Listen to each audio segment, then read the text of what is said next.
Good day everyone, welcome to my channel. So in this video I will discuss to you guys on how to write a tic-tac-toe game in C++ programming language. Before we start, I would like to say thank you so much to all my viewers, silent viewers, and supporters in my channel. Thank you for watching my videos. If you are new with my channel and then you like this video, please hit the like button.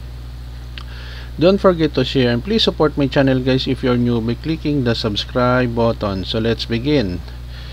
So we will just walk through how the code works. Don't worry guys, because I will put a link in the video description where you can download the complete source code of our tutorial video for today for free in my two websites.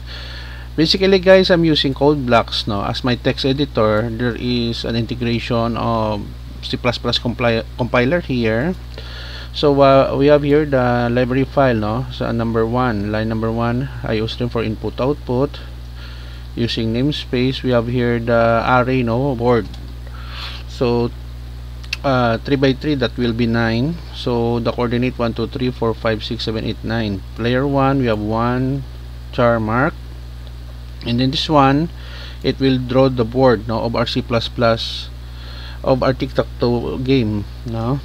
So using 2 inner loop, it will draw because we are using 2-dimensional array here in this line of code. So this one, it will ask the user to choose the number. So we have here several options here: switch case, invalid move, boolean move, game over, checking who is the winner here. Okay, and then int main, it is the starting point of our program. Using while loop, it will start player turn, draw board, player.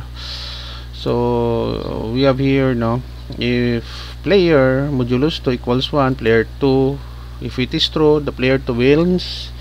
If it is false, the player 1 will win. Return 0, close.